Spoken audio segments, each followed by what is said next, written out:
Aging is not for the faint of heart. Over 50% of people will have a brain degeneration with age. This is when you consider Alzheimer's and other dementia, Parkinson's, senile gait, and stroke.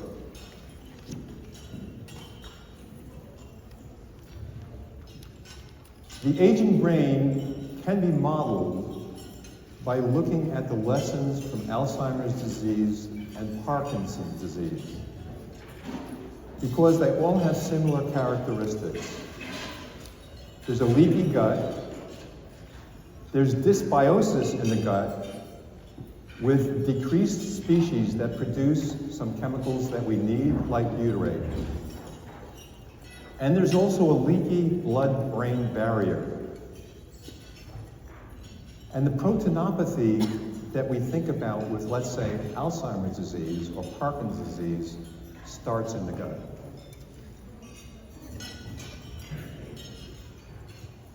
So 10 years before someone has a diagnosis of Alzheimer's disease or Parkinson's disease, there are often changes that relate to the gut. So abnormal weight loss and constipation happens many years before they become demented.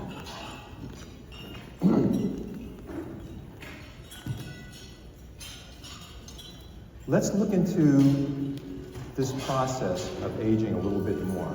There is a central clock that determines how old you are and when you die. That central clock is in relation to the hypothalamus that you see here and the pineal gland. The hypothalamus is lined with stem cells that produce exosomes.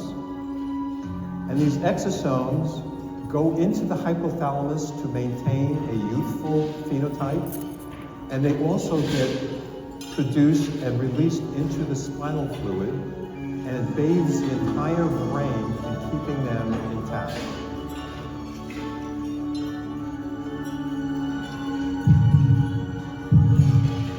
As the blood is pulsing, the choroid plexus basically makes the spinal fluid mix and pulsate.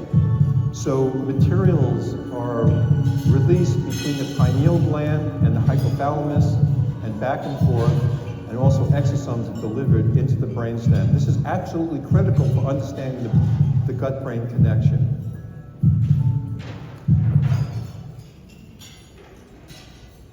If you don't believe about this central clock of aging, let's look at this amazing experiment that was done by one of my collaborators at Albert Einstein Medical School. This is Dr. Kai and his group. He did this remarkable experiment about aging.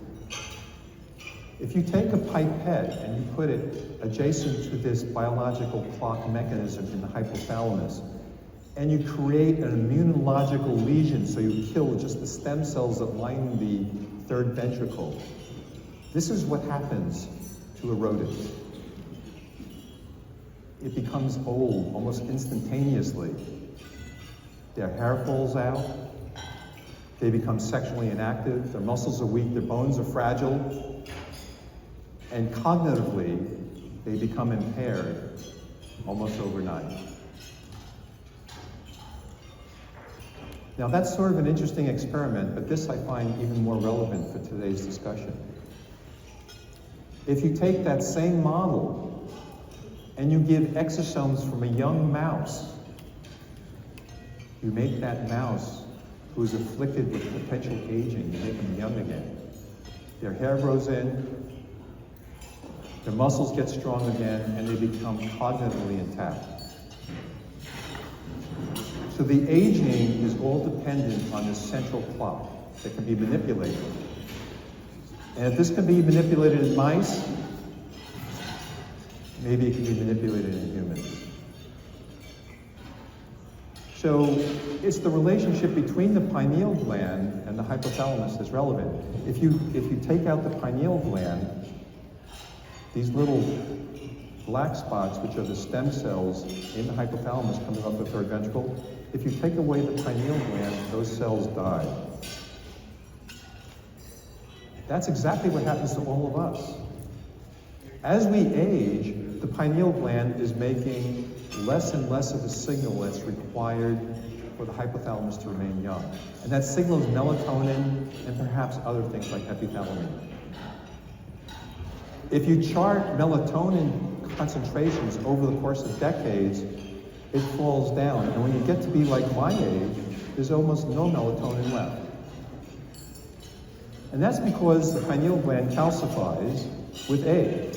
So here's a relatively normal older person with just a little bit of calcium in the pineal gland. When it gets completely calcified, there's no more melatonin being produced. And you can see this whole brain is deteriorating. This is someone who has Alzheimer's disease.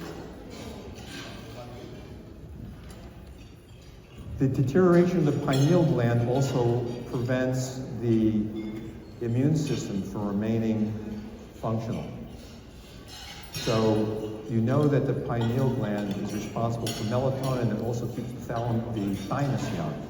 So as the thymus involutes, you get immunosenescence. And that produces a dysbiosis. Some of these chronic infections become much more important, and they start to wear down your body.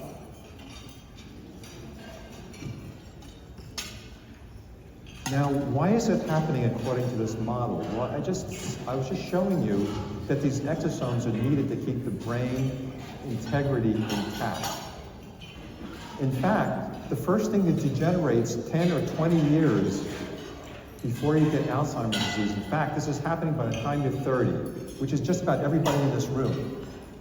There's already a protein deposit of tau in your brainstem causing an existential freefall.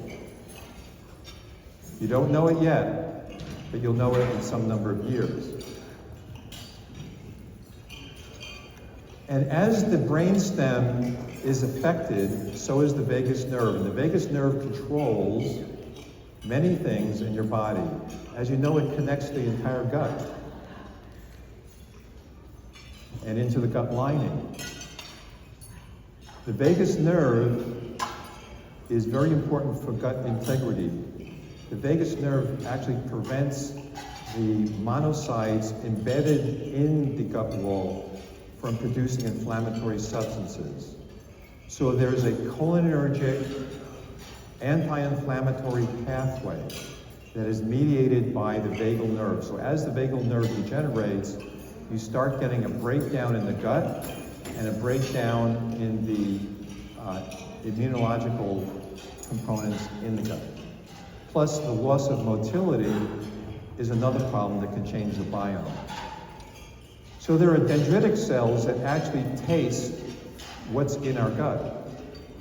I don't know if this is particularly appetizing when we're having lunch, but there are dendritic cells that send little tongues into your gut to taste your poop and to see what's actually in there and to react to it.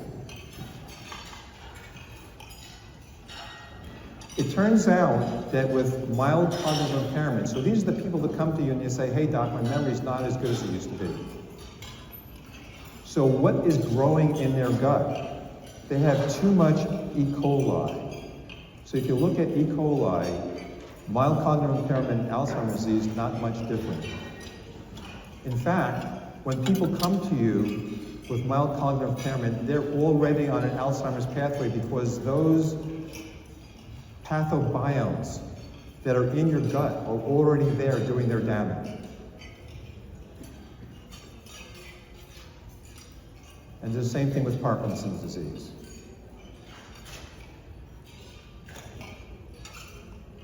Now, if you look at occludin, which is a measure of the tight junctions in your gut, there is a increased serum concentration as it's released and picked up by the bloodstream.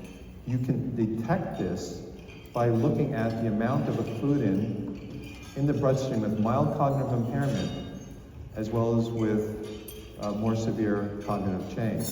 There's also an increase, gradual increase in LPS. These are the breakdown products of gram-negative bacteria wall. So those E. coli that we're talking about, they break down, they die, they give off toxins, which are absorbed into your system. So why is this happening? It turns out that there may not be that much difference in how much of this LPS toxin is created in the gut between normal people and people with Alzheimer's and Parkinson's disease and other neurodegenerative diseases. But one thing that is very important is the type of bacteria that are producing butyrate. So butyrate is a chemical that seals up the leaky gut that's created by the so-called good bacteria. It also turns out that amyloid production starts in the gut. And it seems to be the beginning of Alzheimer's disease. So think of Alzheimer's disease as a gut-to-brain inflammatory process. Now you might ask yourself, how about some of these conditions that we know have leaky guts, like ulcerative colitis and Crohn's disease? Well, if you look at them, they have a much earlier onset of dementia than the average person. So a leaky gut by itself is a risk factor.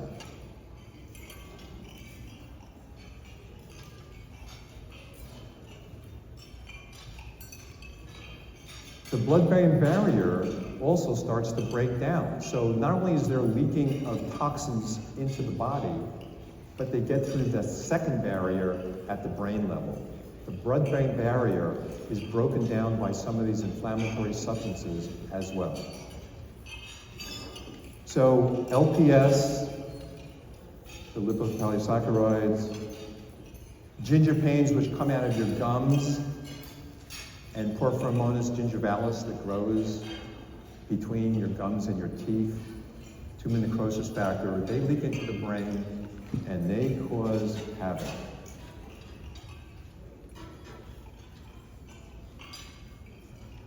You can test for the breakdown of the blood-brain barrier with serological tests as well now.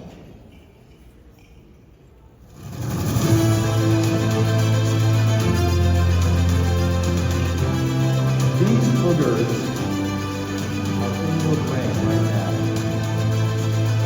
There are actually these parasitic brain agents, microglia, that are moving around your brain to find pathogens and toxins. And unfortunately, when they get angry, they kill the innocent bystanders, that neurological network that you require for who you are as a personality and your toughness.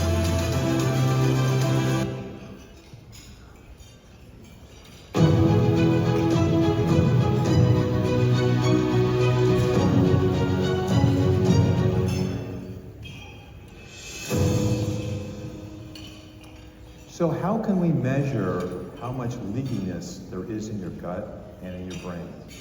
Because it's this infusion, this permeation of toxin that gets from your blood to your brainstem to your brain to those microglia, those angry boogers that you just saw that eat up your brain, that are responsible for neurodegeneration.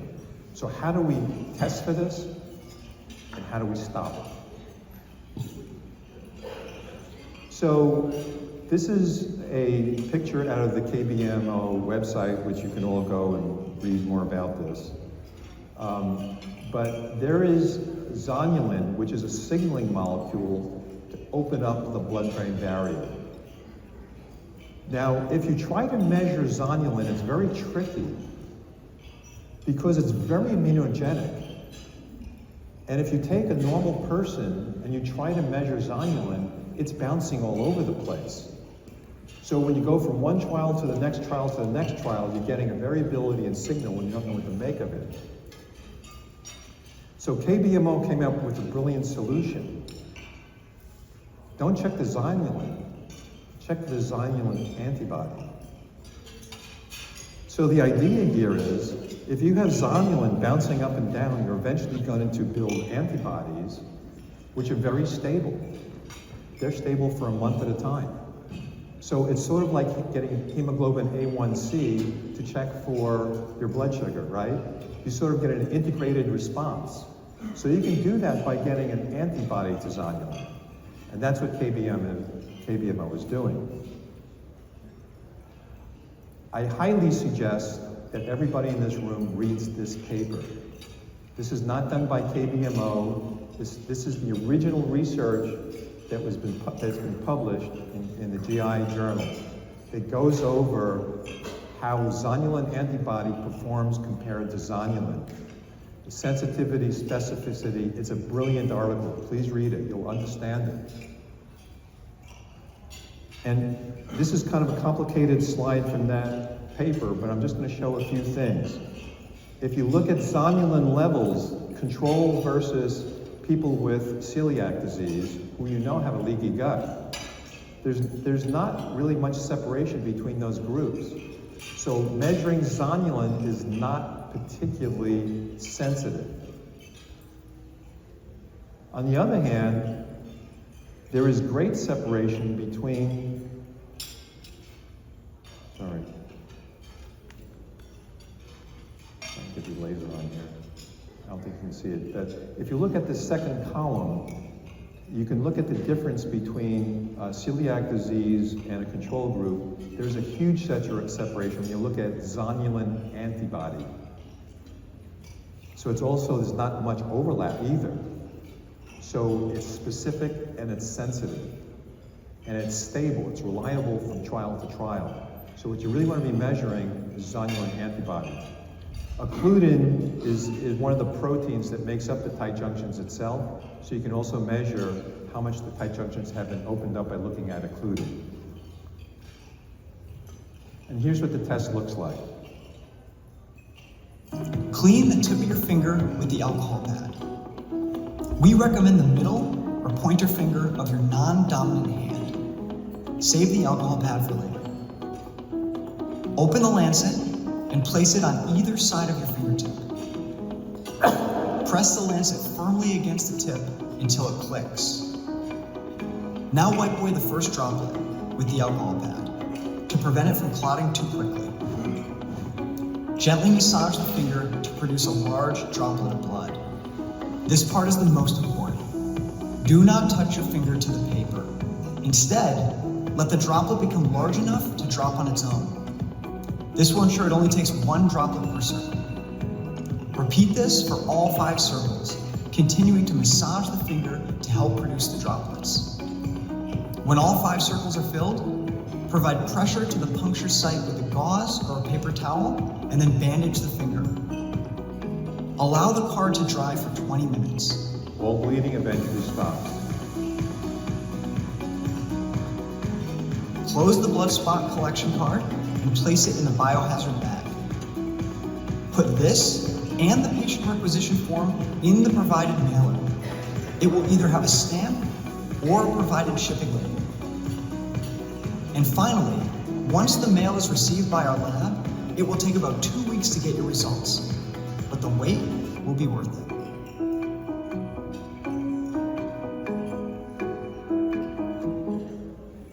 And this is the part I really like. This is like opening a Christmas present for me. So I have my patient, I want to know what's happening with their gut, I want to know if they're leaking their gut, if there's anything I need to do to intervene. And you get this sort of a report back that tells you how much antibody there is for Candida, which it may have been for a lot of interest for people in the audience, but for zonulin, occludin, and LPS. So you can see if those toxins are leaking in, you can see if the junction proteins are being picked up, and you can see if zonulin is present.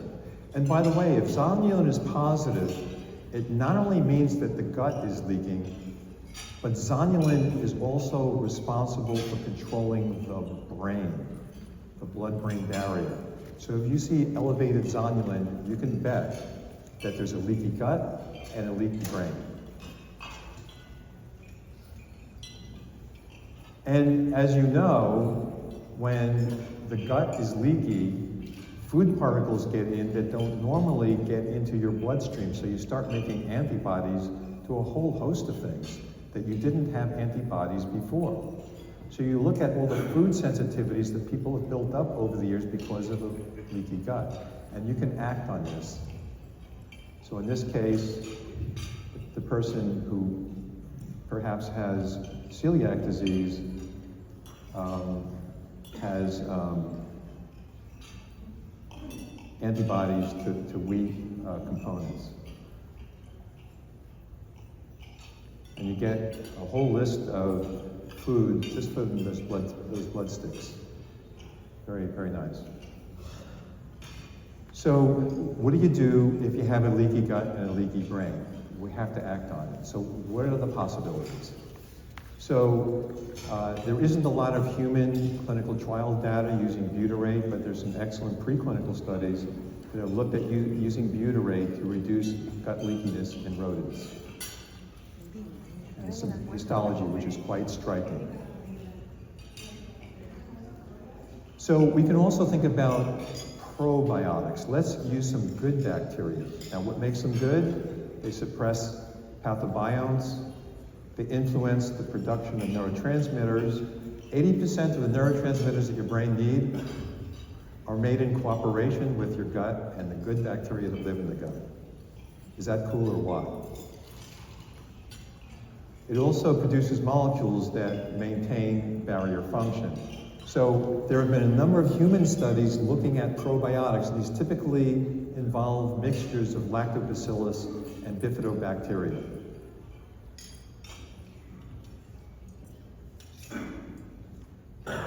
There are several randomized studies looking at this in terms of the effect on dementia as well. So we have something that actually has some research behind it. Zinc carnosine is another very interesting study, and there's a human trial that was quite interesting, where they took some human volunteers and gave them a non-steroidal anti-inflammatory agent on purpose to cause a leaky gut. And they gave them zinc carnosine, and they were able to show that in the active group, they could keep the leakiness of the gut down. This is using a lactulose to rhamnose, very conventional, old school way of checking for gut leakiness, this LR ratio. But this is what it looks like with placebo. So you can change gut leakiness by carnosine, by butyrate, and by probiotics.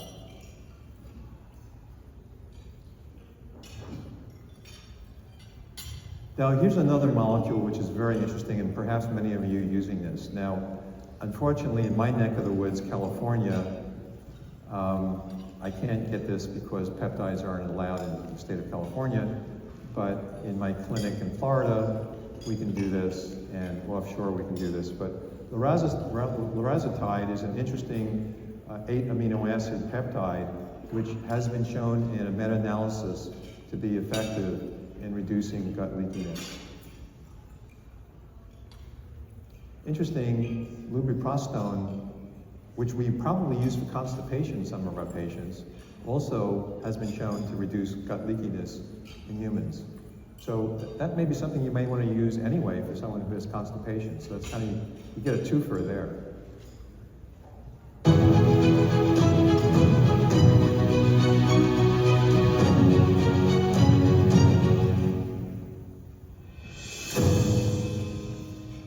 So here's my summary of a basic approach to a leaky gut.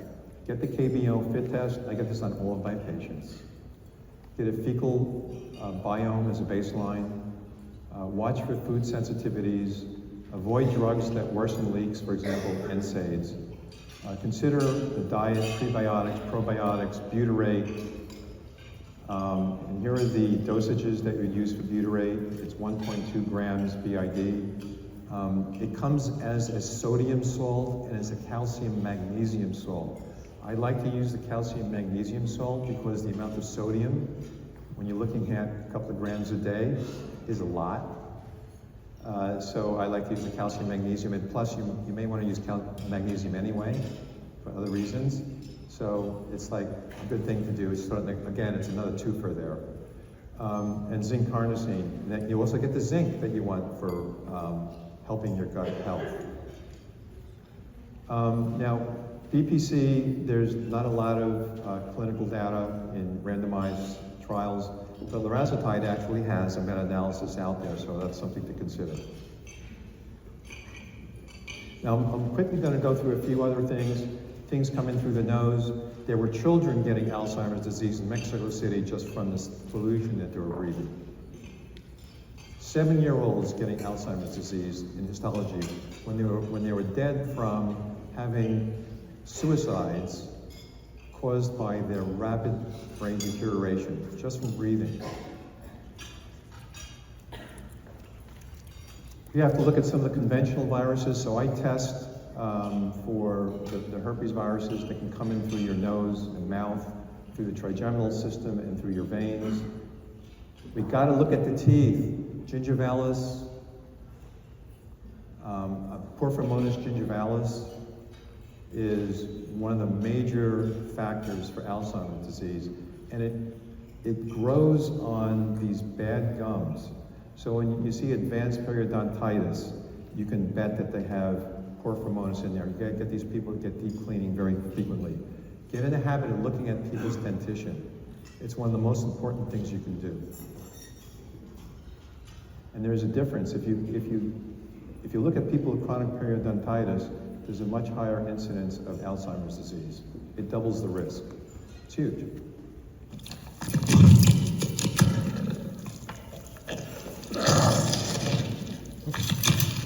So, good fat and bad fat. Sorry, it's lunchtime, I get it. So bad fat, when you have too much fat on your body, it's inflammatory. So measure it. Think about the good fats, like plasmalogen precursors. So we know about trying to lower cholesterol, but we also want to get the omega-3 fatty acids. One of the best ways of getting that in is using plasmalogen precursors. Just remember that the plasmalogens are absolutely required for good brain function.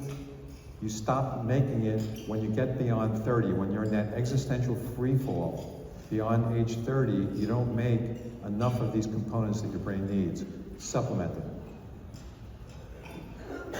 Here are some of the studies that we did in combination with Duke and the University of Pennsylvania. So this is the last thing I wanted to show you. You think you're in control. I don't think so. It's your gut's in control. These bacteria exude all kinds of substances that work on your hypothalamus. Remember? That clock that determines how old you are and when you're going to die. The bacteria make things that act on your hypothalamus. So they get you to become carbohydrate craving because certain bacteria want carbohydrates. So they send out molecules that control you. You're a zombie. It's the gut that's controlling you, not the other way around. Just before we end, just a few pet peeves that I have. So Mediterranean diet, meat versus fish, this is an argument. I think meat is fine if you don't have soy and corn finishing, and you don't have antibiotics, and you don't have hormones, right? So it should be pasture raised and pasture finished. This kills me. I go to the supermarket, I won't mention names of supermarkets, and the label says pasture raised, grass fed. But they don't tell you the last 3 months of their life, they were penned up, given antibiotics, hormones, and fattened up with corn and soy, right? So you have to know your source. Milk and dairy. Dairy is a living material. If you use high heat pasteurization, which is the most way that we get milk, it kills it.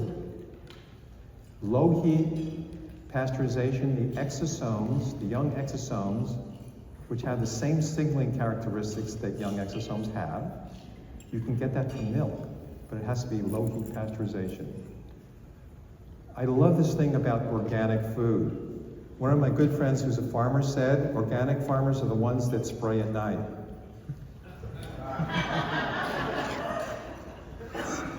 There is something called organic pesticides. If it's natural, it's a pesticide, you can use it. If it kills the pests on the food that you're eating, what do you think it does to the good bacteria in your gut?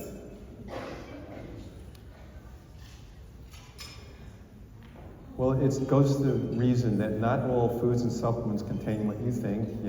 Unfortunately, unless you're growing it yourself, you don't know.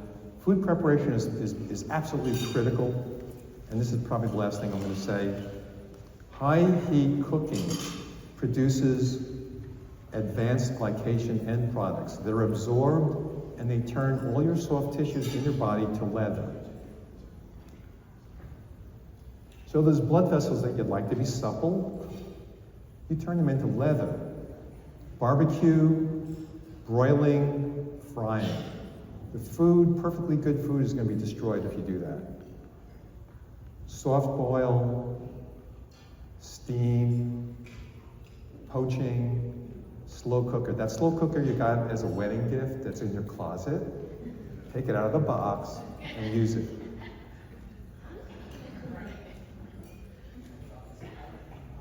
Fecal transplantation, this is obviously research here in the United States, but this is something that hopefully we'll have more access to. So let me...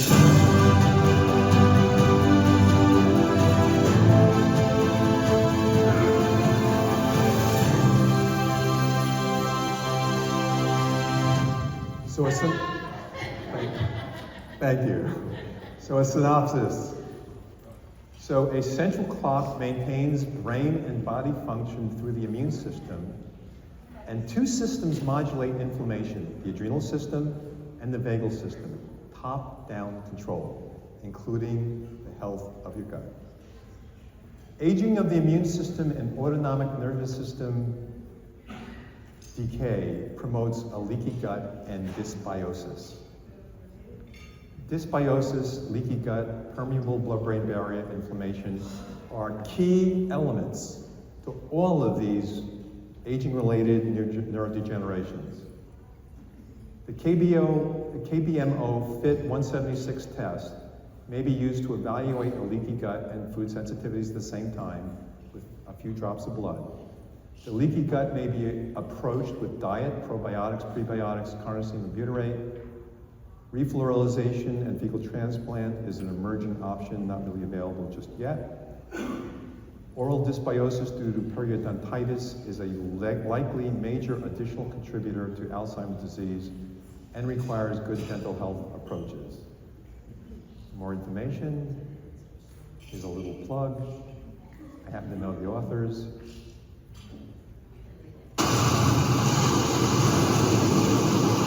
Forever and to the ending, single-cell organisms conspire to deconstruct the brain network. But perhaps not today.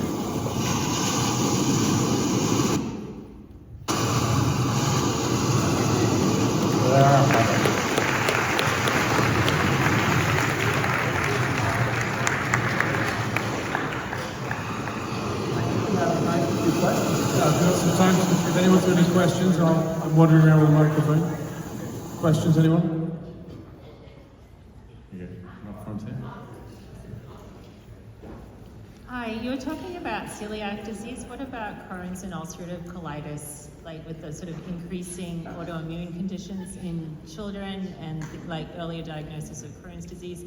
Does all that stuff help with that as well? Like you mentioned the celiacs, but does it work on the same premise? So you're talking about younger individuals. Sorry. Yes, well, like even just older ones. If you have Crohn's disease or ulcerative colitis, they're leaky by definition, right? Well, I think the question is, we were talking about older individuals. Would this apply to younger people during their development? Is that what you're asking? Well, just the fact that the variety of autoimmune conditions of which Crohn's and ulcerative colitis is an example of it. Like children have butyrate and yeah, absolutely. So one of my most passionate projects is working with autistic children and developmentally disabled, and that's how I got involved in all this. I was actually an art major in college, and I went through school that forced me to take science,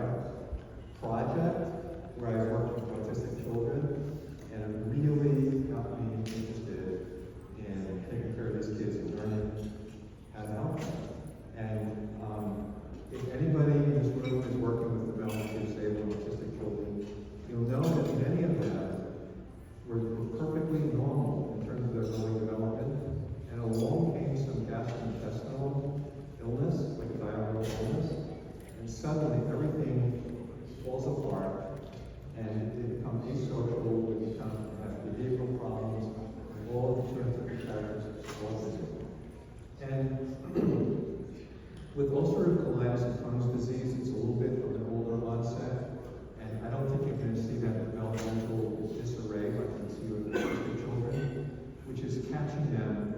Basically their leaky gut is at a critical stage, but once they get to be preteens and teens, you're relatively safe, at least in many circumstances in terms of gut-brain connection, but they suffer in a very slow fashion. So you're accumulating these toxins over the course of decades, and when they get their Alzheimer's disease, it's 10 or 20 years younger than everybody else in this room. So we should be proactive. That's why we're A4M, right? A4M is not about treating disease, it's about optimizing health. So if we can identify a problem and we can act on it at an early stage, I think that's what we all want to do. So it's easy. We can check for gut leakiness. It's a few bucks. We can find out what's going on, and we can intervene in ways that are relatively inexpensive and appear to be effective. Is there a probiotic that you use more, or like are they all treated equal? Sorry, are there any particular probiotics? Don't get me started. Okay. So this is not a CME thing, so I can talk brands. I can say just about everything that I truly believe to be important clinically. So there are several probiotics that have good research. So BSL number 3 is one of them.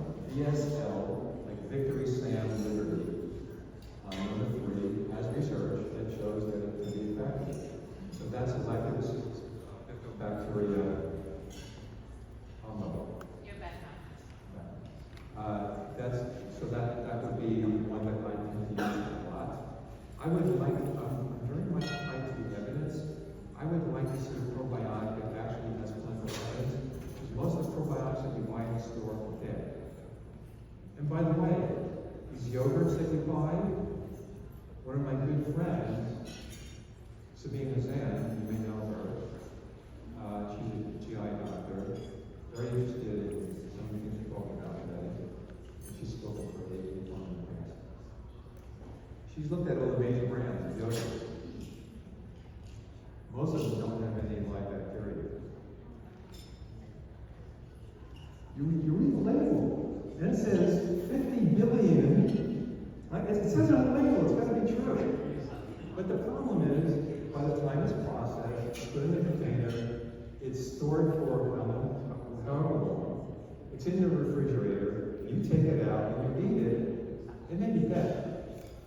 So there's only 2 that she came up with in her evaluation. And it'll surprise you. One was Activia. Now, Activia, my wife doesn't want to use because it's too sweet. She's going to gain weight. But there's more sugar. Probably, it's what? 27 grams of sugar per cup. That's crazy. Thank you. Scary. It has a lot of sugar. But it's probably that sugar that keeps the bacteria alive. Well, you don't need that much. But anyway, that actually has live bacteria. There's the Siggy's liquid, which I personally don't like that super light, sour stuff, but that apparently has live bacteria. Just about every other brand that you check, not much. So, again, I had a slide there. You don't know what you're getting. And we also don't have labs to check these things. So just got to go with the best material we have. And so guess what yogurt I take? I think Activia.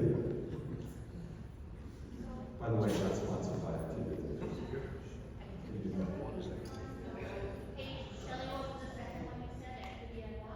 Activia and Siggy's, S-I-G-G-I. Oh, Siggy. They're liquid. Yeah, they're liquid formulations. I guess they technically call it a kefir wine. Well, they make a thicker yogurt.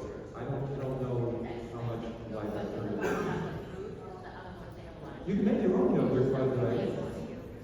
Why not? You have time. They'll be fresh, right? And you probably have like also system. How do you feel about raw milk? Raw milk. Raw milk. That's probably the best thing you can get if you can source it correctly, right? So why don't we all drink raw milk? Because the potential contamination. And we're talking about a society where it's industrial level milk production. It's very hard to maintain cleanliness.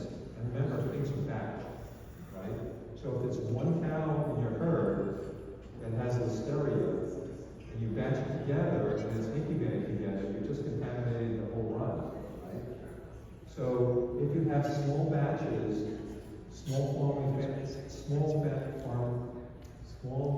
family farms, that's a tongue twister for me, then you could probably source it. You know, it'll be probably the best thing you can do if you can source it correctly. And that's true about all the food we eat.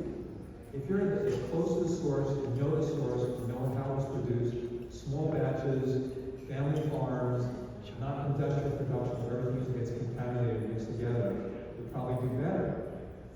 And that's why I love going to Europe. You go to France, you see all these small dairy farms. That's exactly the way it should be, but that's not the way it is here, obviously.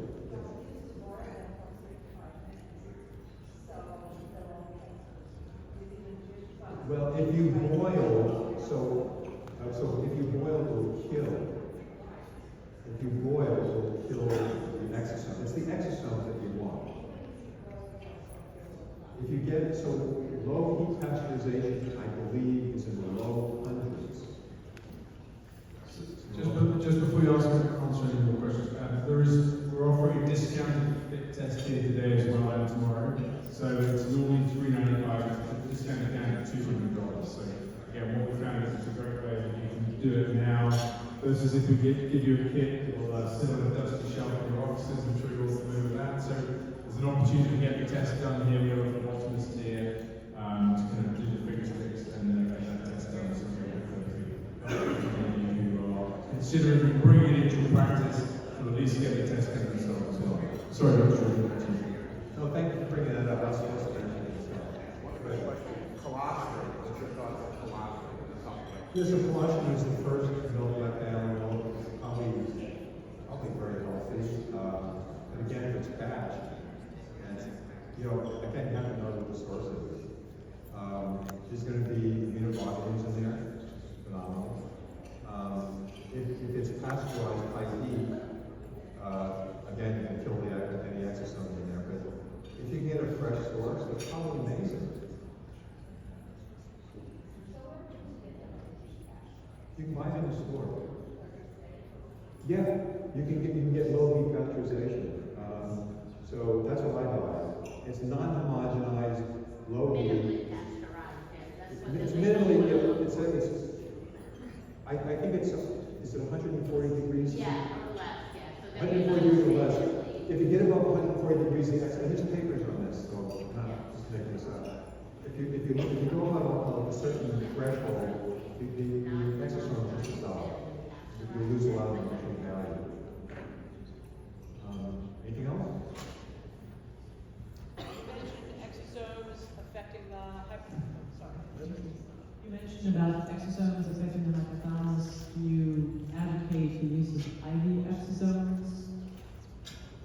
Do I advocate using which exosomes? IV exosomes, which have been purchased in the marketplace? Well, okay, so that's a little bit of a discussion.